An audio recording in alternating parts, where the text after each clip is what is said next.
Hey guys, I'm Stephanie, and this is Steph's Stove, and today we're making pineapple casserole.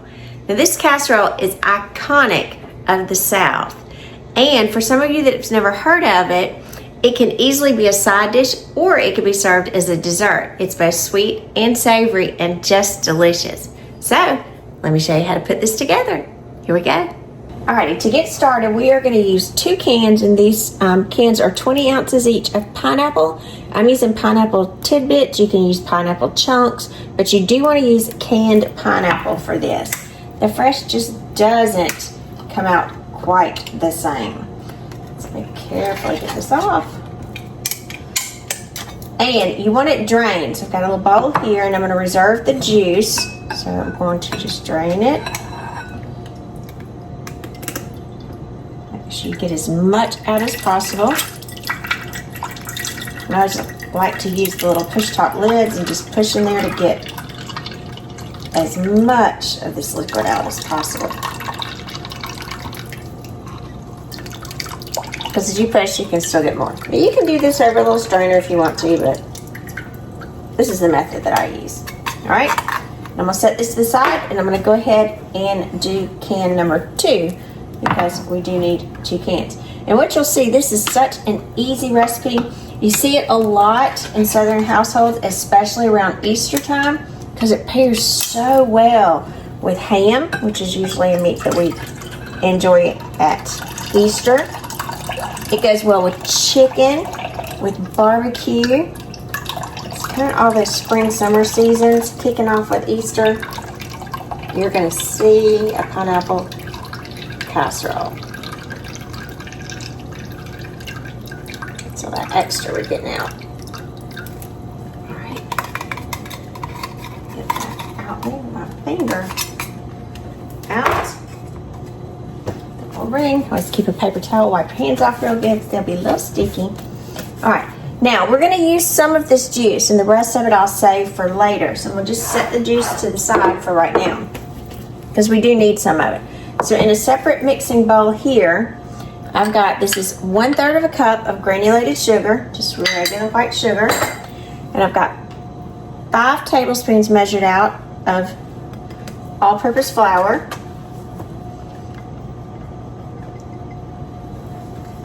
You mix that together really well. Just kind of get it all incorporated. Grab my measuring spoon, and then to this we are going to take 6 tablespoons of our juice and add to this. 1, 2, 3, 4, 5, 6, and then blend this. You just want it well combined.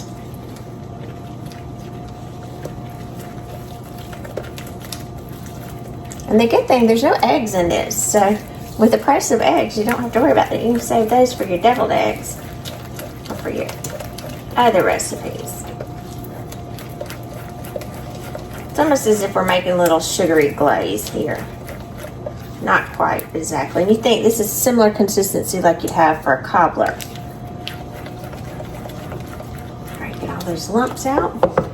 Now, if we've got all of those out, we're going to take our pineapple and add our pineapple into our consistency here. You see I packed it really well. It is not wanting to come out. I squeezed all that juice out of it and packed it really well. If you don't understand what I'm saying about the tidbits, they're just the little tiny chunks. That way you get some good bite-sized pieces. Again, if you want to use chunks, I like the tidbits. They're just a little smaller. It's like chunks cut in half. Get out, get out, get out, get out, get out. All right, there's 1, 2,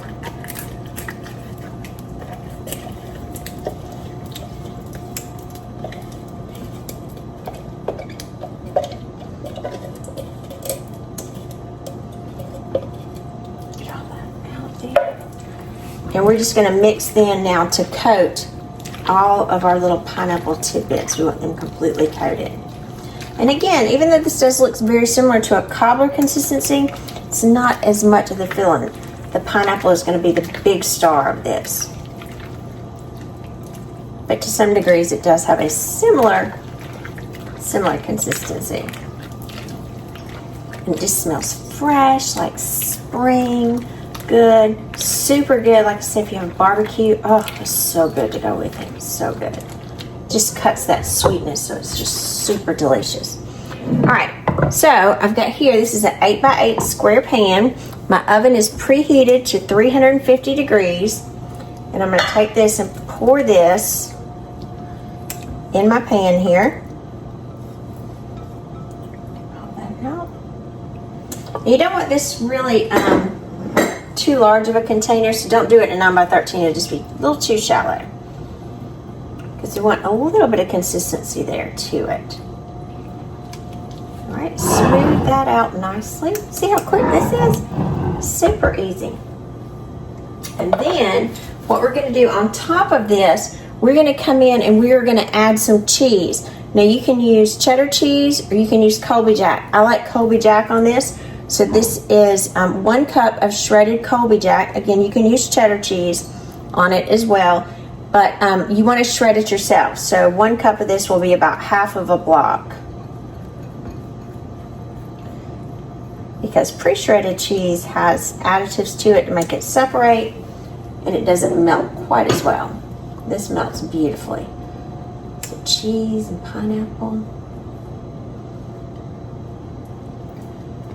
And just when you think it couldn't get any better, we're not done yet. So let me set this to the side. And then we use a measuring cup here. We're going to take half of a stick of butter, or 4 tablespoons, 1/4 of a cup. And I'm going to melt this in the microwave. So I'll be right back. Alrighty, I've got my 1/4 of a cup of butter melted. 1/4 of a cup. Remember, it's half of a stick. 4 tablespoons.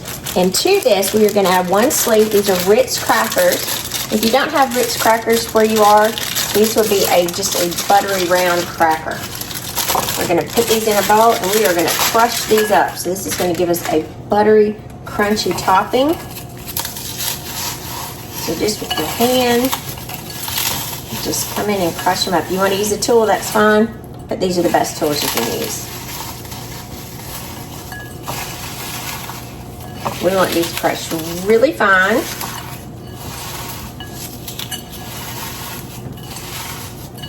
Just take your time and go through and make sure they're all crushed nicely.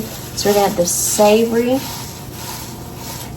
from the cheese, the sweetness from the pineapple, the wonderful filling that we added to it, and then we are going to top this with these buttery crackers.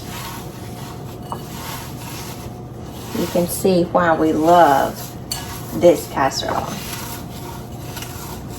Casseroles don't have to be just vegetables either. Alright, let me go give my hands a quick wash and I'll be right back. Alrighty, got clean hands back again. So now we're going to take our melted butter and we're going to add this to our Ritz crackers. Just use the same spatula here. All these flavors are going together anyway. We're just going to toss this to combine the butter and the Ritz crackers, because we want all of our crackers coated. The crackers will absorb the butter very quickly, so just continue to kind of turn around, spread them until that they're all nice and coated.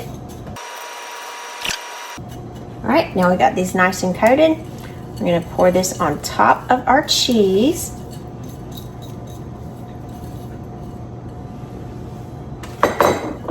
Spread this out.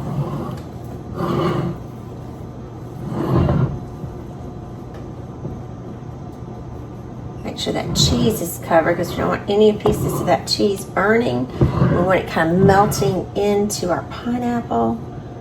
Oh, good. All right.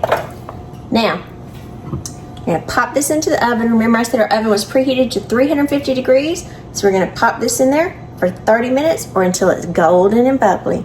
Here we go.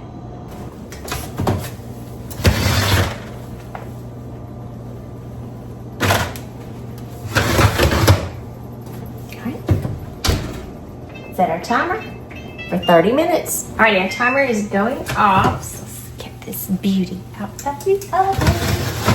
Oh, look at this. Our crackers are nice and toasty. My oven liner back. Look at that. Listen to that sizzle. Look at that pretty casserole. All right, so we need to put it up here on top and let it cool for just a few minutes because it is lava hot right now. So we do need to let it cool, and we'll be back in just a few minutes to taste it. So let's give it a look. Look at that. Isn't that pretty? All right, this has been cooling for just a few minutes, and we'll come into this edge. Get some right here. Look how pretty. Get my pot holder. It is a little warm. Look at this. Look how pretty that is. The cheese, the crackers, the gooiness from the cheese. Ooh, look at that gooey cheese right there.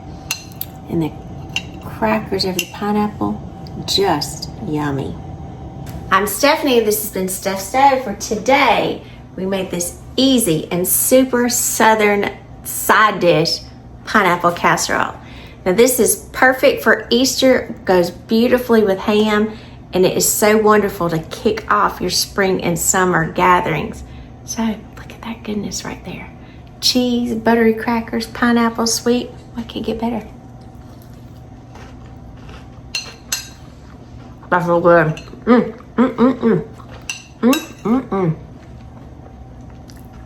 It's a casserole that could be a side dish or a dessert. You choose. So remember, give us a thumbs up. Click that subscribe button for more great content like this. Steph Stove, we're making memories, one dish at a time. Thanks for watching, guys. Have a wonderful day.